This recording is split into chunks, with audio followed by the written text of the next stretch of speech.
Jokowi memang presiden legenda dan tak ada duanya. Indonesia seakan mendapat durian runtuh di era kepemimpinannya. Satu persatu hal mustahil justru diwujudkan. Mereka yang dulu berkuasa ia buat takluk dengan aturan mematikan.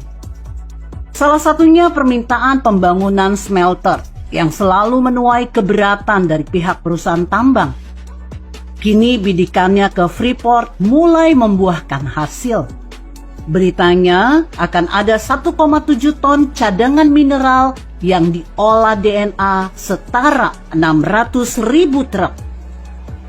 Smelter sendiri berasal dari bahasa Inggris, yakni smelting, artinya peleburan.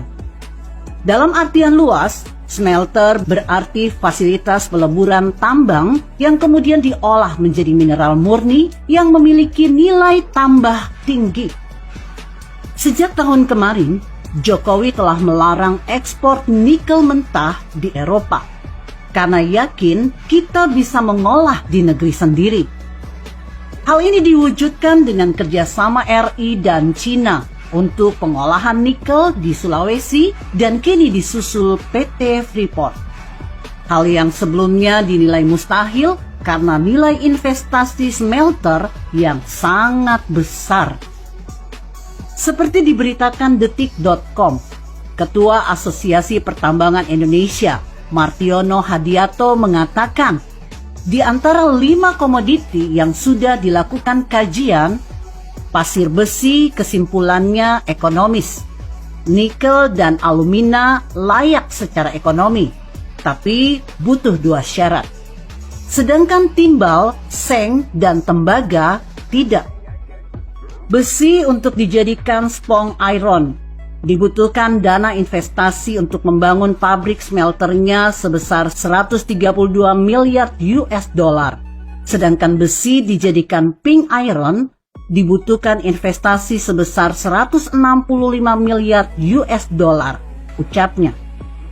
Sedangkan nikel dan alumina layak secara ekonomi, namun membutuhkan 2 hal strategis. Pertama adalah pasokan listrik yang mencakup dan murah. Karena satu smelter nikel butuh listrik 150 hingga 300 megawatt. Sedangkan untuk smelter alumina membutuhkan listrik 156 megawatt. Kemudian investasi untuk smelter nikel menjadi ferronikel mencapai 972 miliar US dollar atau 9 triliun rupiah. Sedangkan untuk mengolah nikel menjadi HPA dibutuhkan investasi 1.160 miliar US dollar. Sedangkan untuk mengolah alumina menjadi smelter grade alumina dibutuhkan investasi sebesar 1.662 miliar US dollar, ungkapnya. Nilai investasi yang sangat besar tersebut membuat perusahaan tambang sulit mengembangkan smelter. Tentunya tidak mungkin dari satu institusi, harus konsorsium. Nah, konsorsiumnya dalam negeri apa luar negeri? Kalau dalam negeri, pakai rupiah dengan bunga tinggi. Kalau luar negeri, pakai dolar dengan bunga kecil, ucapnya.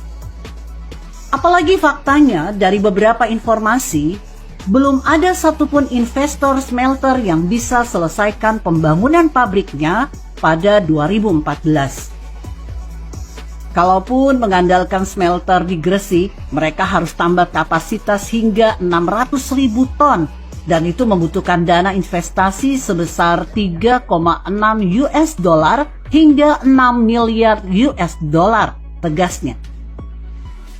Akhirnya keraguan akan visi misi Jokowi terjawab 6 tahun kemudian. Dirinya kini secara resmi menyaksikan groundbreaking pembangunan terbesar dunia di Gresik yang dikelola PT Freeport. Seperti dilansir CNBCindonesia.com, Presiden Jokowi menyaksikan groundbreaking pembangunan smelter PT Freeport Indonesia di kawasan ekonomi khusus Gresik, Jawa Timur. Berbicara dalam peresmian, Jokowi menegaskan fasilitas pengolahan dan pemurnian konsentrat itu akan menjadi salah satu pabrik smelter terbesar di dunia. Kita mendapatkan laporan bahwa smelter yang akan dibangun ini dengan desain single line terbesar di dunia, kata Jokowi. Pabrik ini, kata Jokowi, setelah rampung dapat mengolah 1,7 juta ton konsentrat tembaga dan 480.000 logam tembaga. Jokowi mengaku tak bisa membayangkan saat pabrik ini rampung. Bayangkan, 1,7 juta ton. Kalau dinaikkan truk yang kecil itu, biasanya bisa angkut 3-4 ton. Jadi berapa truk yang akan berjejer di sini? Kalau 3 ton satu truk kecil, berarti ada 600.000 truk berjejer di sini. Ini gede sekali.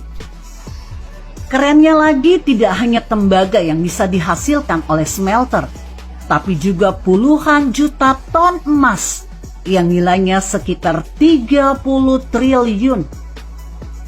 Seperti yang dilansir Kompas.com, Menteri BUMN Erick Thohir mengungkap kemampuan produksi smelter PT Freeport Indonesia di Gresik. Mula-mula Erick menyampaikan penjelasan mengenai nilai investasi pembangunan smelter Freeport Gresik dan produksi yang akan dikerjakan di lokasi tersebut. Smelter ini akan melakukan investasi 42 triliun rupiah yang fungsinya sebagai pemurnian tembaga yang menghasilkan katoda tembaga. Katanya di sela peletakan batu pertama pembangunan smelter Freeport Gresik, tepatnya di kawasan ekonomi khusus Gresik, Jawa Timur. Juga fasilitas pemurnian logam berharga yang menghasilkan emas, perak, dan logam berharga lainnya. Sehingga nanti kita bisa hasilkan rata-rata 35 ton emas per tahun yang nilai transaksinya 30 triliun rupiah. Tandasnya. Dia menjelaskan bahwa selama konstruksi smelter ini akan menyerap 40.000 tenaga kerja.